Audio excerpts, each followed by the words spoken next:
अच्छा, केएल राहुल भाई के लिए ना एक गाना डेडिकेट करना था। गाने का नाम है ओ पालन हारे निर्गुण और न्यारे, तुमरे बिन हमरा कौनो नहीं। नमस्कार, मैं हूं रौनक। रणतंत्र देख रहे हैं आप। ये मैच अब इंडिया वर्सेस इंग्लैंड नहीं बल्कि केएल राहुल वर्सेस इंग्लैंड हो चुका है। वैसे तो हमें अब जीतने के लिए सिर्फ 135 रन चाहिए, लेकिन मॉर्निंग सेशन, नई गेंद और चार्ज हो चुके इंग्लिश बॉलर्स के सामने फिलहाल एडवांटेज इंग्लैंड के पास ही है। और सही मायने में अगर इस मैच को कोई बचा सकता है तो वो है सुनील शेट्टी के दामाद राहुल भाई। पूरा देश बचाओ बचाओ पुकार रहा है आपसे। पूरा देश कह रहा है कि लॉर्ड्स टेस्ट के लॉर्ड बन जाओ। पूरा देश कह रहा है कि आप क्रिकेट पर फोकस करो, गोयनका जी को हम देख लेंगे। गजब बेइज्जती है। वरना आप सोचो, इतना माहौल जो शुभमन गिल ने अंग्रेजों से लड़कर बनाया है, उस सारे माहौल में हमारा मखौल उड़ जाएगा। परसों जब दिन का खेल खत्म हुआ था तब इंग्लैंड वाले आखिर के 3 ओवर नहीं खेलना चाहते थे, इसलिए उन्होंने टाइम वेस्ट करके सिर्फ 1 ओवर होने दिया।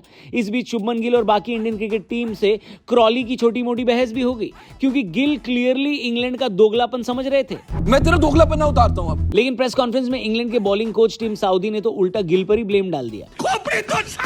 टीम साउदी ने कहा कि गिल खुद टेस्ट के दूसरे दिन पिच के बीच में मसाज करवा कर टाइम वेस्ट कर रहे थे।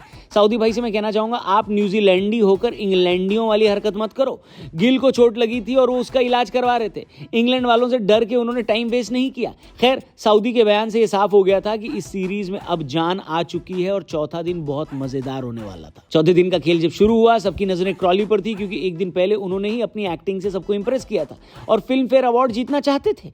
तीसरे दिन वाली इंटेंसिटी भारतीय टीम चौथे दिन भी लेकर आई और इस इंटेंसिटी में सबसे पहले बेन डकेट का विकेट लिया डीएसपी सिराज ने।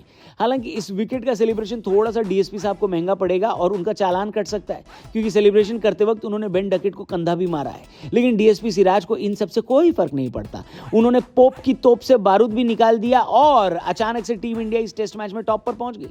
क्रॉली का विकेट नीतीश कुमार रेड्डी के पास गया और हैरी ब्रूक, जो जरूरत से ज्यादा उड़ रहे थे, उनके पंख आकाशदीप ने कतर दिए। लंच तक आते आते इंग्लैंड के 4 विकेट 98 पर जा चुके थे। लेकिन इंग्लैंड को इस मुसीबत से निकालने के लिए सबसे काबिल बल्लेबाज जो रूट और बेन स्टोक्स अभी भी क्रीज पर मौजूद थे और एक बढ़िया पार्टनरशिप लगा रहे थे। अगर दूसरे सेशन में इन दोनों के बीच एक बड़ी पार्टनरशिप लग जाती तो आप यकीन मानिए इंडिया और बड़ी मुसीबत में होती। और अभी तो हम फिर भी जीत के सपने देख रहे हैं, तब तो हम तकिए में मुंह ढककर रो रहे होते, सो रहे होते।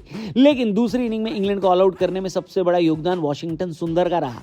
आप आज वॉशिंगटन सुंदर की ज्यादा बात होते हुए नहीं सुनेंगे, क्योंकि जाहिर सी बात है आखिरी दिन का मैच बचा है और सबको उसी की टेंशन है। लेकिन इस बीच ये मत भूलिएगा कि वॉशिंगटन सुंदर ने दूसरे सेशन में 3 बेहतरीन विकेट लिए, जिसमें बेन स्टोक्स, जो रूट और जेमी स्मिथ का विकेट था। थोड़ी मदद जसप्रीत बुमराह से मिली और आखिरी विकेट लेकर सुंदर ने अपने 4 विकेट पूरे किए और इंग्लैंड 192 बनाकर ऑल आउट हो गई। यानी इंडिया को अब चाहिए 193 लॉर्ड्स टेस्ट जीतने के लिए। कई लोगों ने यहां पर खुशी मनानी शुरू कर दी थी कि भाई अब तो ये टेस्ट मैच भी अपनी झोली में आ चुका है। लेकिन असली क्रिकेट फैंस ये बात जानते थे कि ये चेज बहुत ट्रिकी होने वाला है। और जब आपको पता है कि इतनी ट्रिकी चेज है, उसके बाद भी अगर आप यशस्वी जायसवाल जिस शॉट पर आउट हुए वो देखेंगे ना, तो बहुत डिसअपॉइंट होंगे, क्योंकि उन्होंने इंग्लैंड को एक ओपनिंग विकेट दे दिया, जिसके बाद इंग्लैंड पीछे पीछे करुण नायर को भी लेकर गई और इस सीरीज में भारत के बेस्ट बल्लेबाज गिल भी चौथी इनिंग का प्रेशर झेल नहीं पाए। 3 विकेट गिर गए थे तो आकाशदीप को नाइट वॉचमैन बनाकर भेजा गया। आखिरी आधे घंटे में माहौल बहुत ज्यादा इंटेंस हो गया। आकाशदीप के हर डिफेंस वाले शॉट को ग्राउंड में हर इंडियन क्रिकेट फैन चीयर कर रहा था। लेकिन मुझे यह समझ में नहीं आ रहा था कि आखिरी कुछ पलों में राहुल ने इतनी ज्यादा स्ट्राइक आकाशदीप को क्यों दी। यह हो सकता है कि राहुल अपना विकेट बचाना चाह रहे हो, लेकिन जिस तकनीक से राहुल बैटिंग कर रहे थे, मुझे नहीं लगता कि कल उनको कोई आउट कर पाता।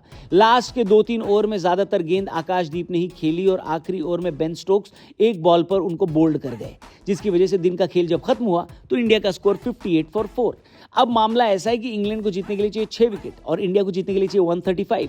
बहुत मजेदार लास्ट डे होने वाला है। क्या लगता है ये मैच कौन जीत रहा है? कल के मैच के इंटरव्यू में वॉशिंगटन सुंदर ने तो ये अनाउंस कर दिया कि इंडिया ये मैच लंच के बाद जीत रहा है। आपके हिसाब से कौन जीतेगा कमेंट करके बताना। चैनल भी सब्सक्राइब करना, क्योंकि रिजल्ट का वीडियो कल सुबह इसी चैनल पर आएगा। फिलहाल हम जाएगा। Thank you for watching. Bye bye. जय हिंद।